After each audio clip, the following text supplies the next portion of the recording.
ever need me, I'll be here, ready to comfort and to cheer.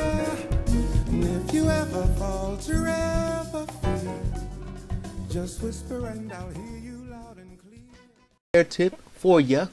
Today I want to talk about putting your hands in your hair. Now, if you have an afro, you know how addicting it can be to have your fingers in your hair and you just want to touch it, you want to feel it, you want to make it grow, and you just get frustrated sometimes. I just want to remind you about something I said in one of my previous videos. You've got to appreciate what you have, okay?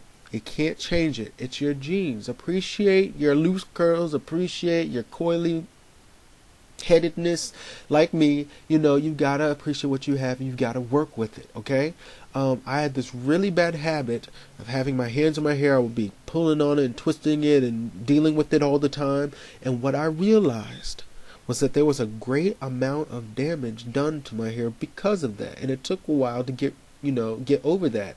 I would always have, like, you'd look at my side of the room and it would just have hair everywhere. There'd be hair on my shirt, hair on the desk, hair on the floor, and it was because I had my hands in my hair and I was picking my hair all the time. Okay, there's this misconception that pick your hair, the better and longer it'll get and the more No. Okay, think about this. This is an example that I thought of. When you have a slinky, kids love slinkies. You sit there and you pull it and it goes back to its natural form. Like when you first buy it, it just slaps back together. But over time, when you pull it and stretch it even more, you're just pulling it, the less it goes back and reverts to its natural state. And a lot of guys have issues when they have hair like mine because they have this thing called shrinkage. Whenever you put a product in your hair or whenever you get your hair wet, instead of being this full-blown afro, it just kind of like sucks in. That's actually a sign of healthy hair. Remember, when you have a new slinky, the slinky compacts tight. When you have an old slinky and you've stretched it too much, it kind of like wobbles and it doesn't go back to its original form. So what you need to do is keep your hands out of your hair. Don't pick it all day. And don't pull it, don't be twisting it, untwisting it, twisting it, because you're actually causing friction. Another example. If you have a piece of sandpaper and you sit there and rub on a piece of wood, it's not going to stay the same piece of wood, it's actually going to break down.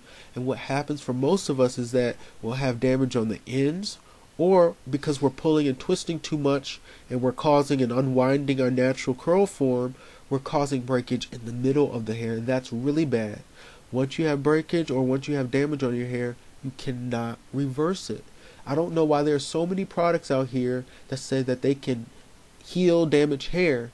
If you have a piece of skin on the edge of your finger, you know, when you have like dead skin on your thumbs or something like that, that doesn't grow back into your skin. It falls off or you have to clip it off.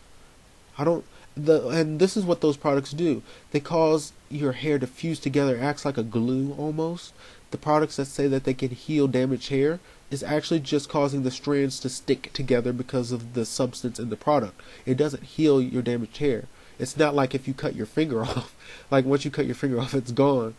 But you can't heal damaged hair. So let's prevent it. Appreciate what you have. You'll get there. I've got to wait to get my hair back. You've got to wait. Whether your hair is 2 inches, 3 inches, or not even a centimeter long, we all have to wait to get that king fro. That's what I call it, the king fro.